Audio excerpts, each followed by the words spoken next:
Assalamualaikum warahmatullahi wabarakatuh. Salam sejahtera untuk kita semua. Salam sejahtera untuk seluruh saudara-saudaraku sebangsa dan setanah air dimanapun Anda berada. Para hadirin, para pemirsa, kembali lagi bersama dengan saya Abdul Aziz Jazuli di channel ini. Dimana fenomena yang saya dapati dari video salah satu teman ya, dan itu bisa diakses di TikTok. Di mana di kisaran makam yang berada di sekitar Masjid Jami, Masjid Agung Demak. Nah, di mana kita sudah tahu bahwa di lingkungan Masjid Demak itu terdapat makamnya Raden Fatah, Sultan Trenggono, nah, serta ulama-ulama yang lain ya. Dan ternyata ada satu fenomena yang cukup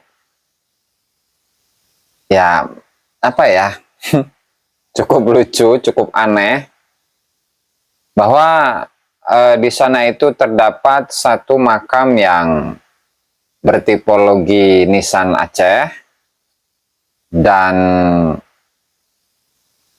terjadi pada era atau pembuatan makam itu pada era 1500-an ya, artinya di masa Sultan Trenggono ataupun di masa Kerajaan Demak, Kerajaan Islam Demak.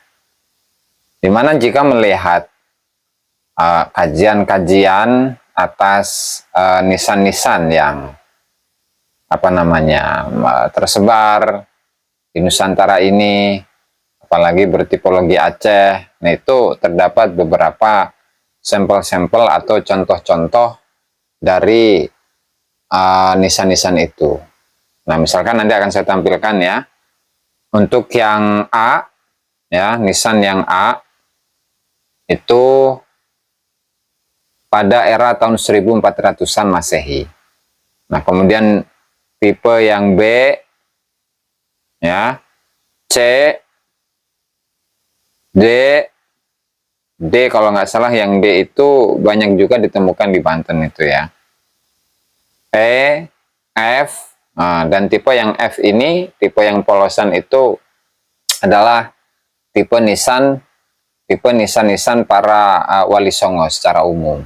Ya, misalkan seperti Syarif Hidayatullah Sunan Gunung Jati, kemudian Sunan Kudus, Sunan Muria, kemudian Sunan mana lagi itu, Sunan Derajat ya, Sunan Bonang, dan tentu yang seperti ini yang F, nah itu adalah tipe-tipe nisan yang ada pada tahun 1500-an Masehi ya. Di G itu pun juga ada di Banten ya. Yang H, kalau tipe yang H model seperti itu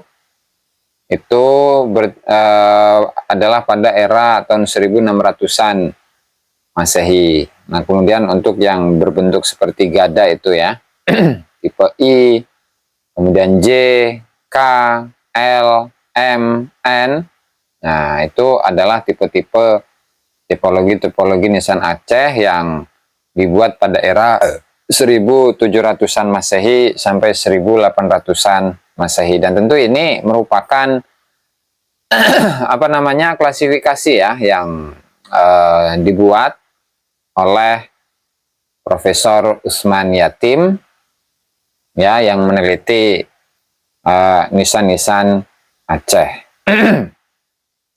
Nah, tentu nisan yang akan saya tampilkan di layar nanti itu, atau nisan yang terdapat di lingkungan Masjid Agung Demak, nah itu adalah tipologi nisan F, artinya pembuatannya itu pada tahun 1500-an Masehi. Dan tentu ketika melihat tahun ini itu nggak mungkin bahwa makam tersebut itu adalah makam Habib. Kenapa? Ya karena belum belum ada kedatangan dari Habib-Habib ke Nusantara pada tahun 1500-an. Nah, jika pun ada, nah itu hanya klaim saja yang tidak memiliki bukti sejarah. Nah, begitu juga dengan nisan yang B ya. B ini sama bentuknya dengan nisan F. Hanya saja di sini ada pahatannya begitu ya. Ada pahatannya. Oke, mari kita simak langsung bagaimana sebuah video yang diunggah oleh Kang Taufik Adi Susilo, dan saya perhatikan juga bahwa TikTok ini itu seringkali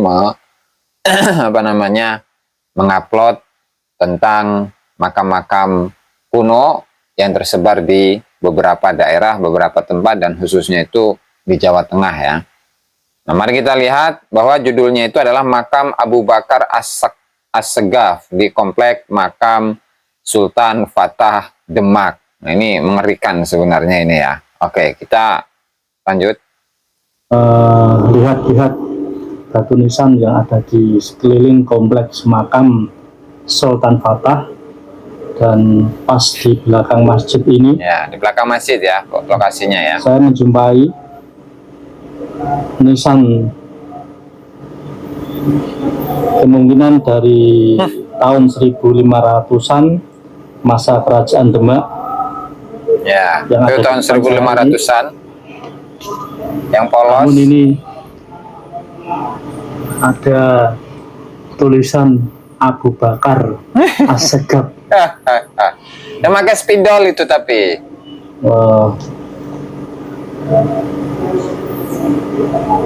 Entah ini makamnya siapa. Nah, tidak ada namanya di sekitar makam. Namun ada tulisan dari spidol. Kemungkinan itu tulisannya Abu Bakar As-Segaf. Padahal ini batu nisannya berasal dari masa tahun 1500-an. Nah, itu ya. Nah, coba kita perhatikan bahwasannya tipologi nisannya itu adalah tipologi nisan Aceh. Nah, kalau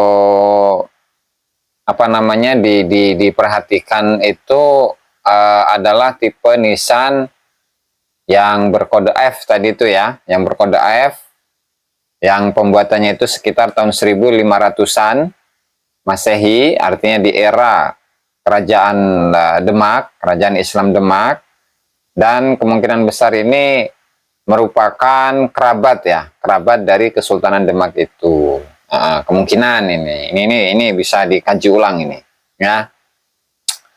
Artinya, nah ini kalau misalkan nisan-nisan yang seperti ini yang tidak memiliki identitas nama, yang kemudian ditulisi bahwa makam nisan ini adalah makam nisan Habib, nah tentu di kemudian hari 10 tahun kemudian, 20 tahun kemudian, ketika tidak ada reaksi dari masyarakat, tidak ada komentar dari masyarakat, dan juga juru kunci misalkan, dan membiarkan, kalau sekarang misalkan masih bertuliskan menggunakan spidol, nah nanti akan dirubah, akan dituliskan mungkin pahatan, atau membuat nama dari keramik, bahwa nisan ini adalah nisannya Habib. Nah tentu ini akan merusak sejarah itu sendiri, akan merusak sejarah Nusantara itu sendiri, sejarah Indonesia. Nah bayangkan bagaimana kemudian ketika nisan yang seperti ini dinamai dengan nisan Habib, Habib Abu Bakar As-Segaf, bertahun 1500-an. Kemudian melewati masa 10 tahun, 20 tahun, 30 tahun, 50 tahun, yang kemudian nanti akan dipercaya masyarakat bahwa nisan ini adalah benar, makam ini adalah benar makamnya Habib. Nah, kemudian tertanam di masyarakat, maka sulit untuk menghilangkan identitas itu, atau status itu, atau anggapan itu, keyakinan itu. Nah ini yang perlu diperhatikan bagi masyarakat. Inilah betapa pentingnya kita menjaga sejarah bangsa Indonesia ini dari segala macam pemalsuan, dari segala macam pembelokan dan perusakan sejarah.